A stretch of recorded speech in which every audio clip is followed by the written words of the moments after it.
여기는 미국에서 가장 더운 도시 애리조나 피닉스입니다. 당신은 지금 관제 센터에 앉아 있습니다. 다이얼이 하나 놓여 있네요. 다이얼을 한 칸 돌려보자 도시는 경적 소리로 뒤덮입니다. 심리학자 더글러스 캔릭은 동료 한 명에게 차를 몰게 해요. 미션은 단순합니다. 교차로 맨 앞에 서서 초록불이 켜져도 출발하지 않고 그대로 버티는 거죠. 캔릭이 직정한 건 딱 하나였습니다. 뒷차가 언제 얼마나 길게 경적을 울리는가. 결과는 예상대로였습니다. 기온이 오를수록 경적도 정확히 비례해서 길어졌죠. 여기까지 들으면 오늘 결론이 뻔해 보입니다. 더우면 짜증나고 짜증나면 공격적이 되고 당연한 이야기 아니냐고요? 하지만 다이얼을 두 칸 더 돌려보면 이야기가 이상해집니다. 투수가 공을 던지고 공이 타자의 등에 그대로 꽂힙니다. 타자는 배트를 내던지고 양팀 벤치가 술렁입니다. 듀크 대 리처드 레릭은 이런 장면이 정말 더위 때문인지 궁금했어요. 그래서 무려 5만 7천 경기 투수와 타자의 대결 450만 건을 통째로 분석해봅니다. 그러자 레릭의 예상은 빗나갔습니다. 더운 날이라고 해서 투수가 일부러 타자를 맞히진 않았거든요. 한마디로 더위 그 자체는 공격성을 늘리지 않았습니다. 효과는 딱 한 가지 조건에서만 폭발했는데요. 바로 우리 편 타자가 먼저 공을 맞은 날이었습니다.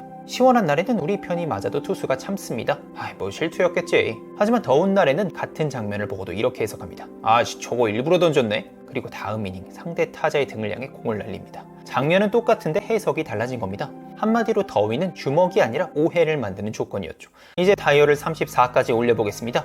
UCLA 경작자 박지성은 13년치 시험 기록 무려 450만 장의 답안지를 모읍니다. 그리고 답안지마다 시험 당일의 온도를 붙여보죠. 결과부터 말씀드리면 같은 학생, 같은 실력이어도 더운 날 시험을 본 학생은 낙제할 확률이 훌쩍 올라갔습니다. 문제는 이게 하루로 끝나지 않았다는 겁니다. 졸업이 걸린 시험의 경우 더운 날 시험을 본 학생들은 제때 졸업할 확률까지 낮아졌죠. 그날의 날씨가 성적표를 넘어 인생의 경로까지 살짝 틀어버린 거죠. 박 교수의 계산으로는 13년 동안 뉴욕에서만 무려 51만 장의 답안지가 더위 때문에 합격에서 불합격으로 넘어갔습니다. 이제 다이얼을 최고치로 올려볼까요? 아마 경적이 더 늘고 싸움이 더 늘고 도시는 고담시티가 되어가겠죠? 예일대 허슬기 연구진은 한국의 이야기가 궁금했습니다.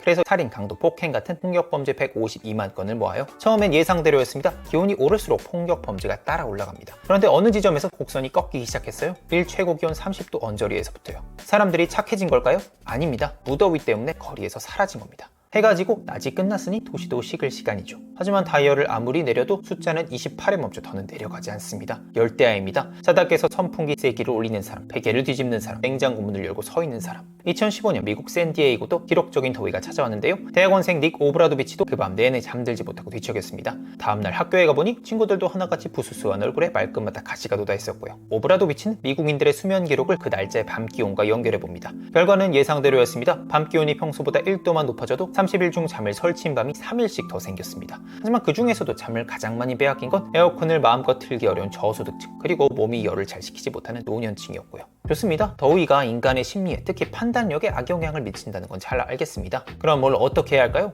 첫 번째, 더운 날엔 지레짐작하지 마세요. 더위가 바꾼 건 투수의 성격이 아니라 실투를 해석하는 방식이었습니다. 그러니 30도가 넘는 날 점검해야 할 건 내 기분이 아니라 내 판단입니다. 답장이 늦는 사람, 말투가 퉁명스러운 동료, 깜빡이 없이 끼어드는 차, 오늘따라 유난히 거슬린다면 상대가 변한 게 아니라 내 안경에 김이 서렸을 확률이 높고요. 두 번째, 저도 잘 못하는 거긴 한데 틀까 말까 고민될 때는 그냥 트세요. 우선 집에 있는 에어컨이 인버터형인지 정속형인지 확인합니다. 인버터형은 설정 온도에 닿으면 실외기가 살살 돌면서 온도만 유지합니다. 정속형은 그런 조절을 못해요. 도달하든 말든 같은 속도로 돌죠. 그래서 인버터형이라면 26도로 맞춰놓고 계속 켜두는 게 낫고요. 정속형이라면 시원해졌을 때 껐다가 더워지면 다시 켜는 게 맞습니다. 가장 평균적인 누진 2구간일 경우 인버터형으로 26도, 8시간 가동 시 하루 약 1,500원 정도라고 합니다. 에어컨을 최강풍으로 틀었을 때와 미풍으로 틀었을 때의 차이도 하루 100원 미만이라고 하고요. 세 번째, 시원한 밤을 되찾으세요. 낮의 더위는 몇 시간이면 끝나지만 열대야에 뒤척이며 자면 다음날 멀쩡한 정신을 유지하기 어렵습니다. 그러니 밤에도 실내 온도를 시원하게 유지하세요. 더위는 몸도 공격하지만 무엇보다 우리의 판단을 공격합니다.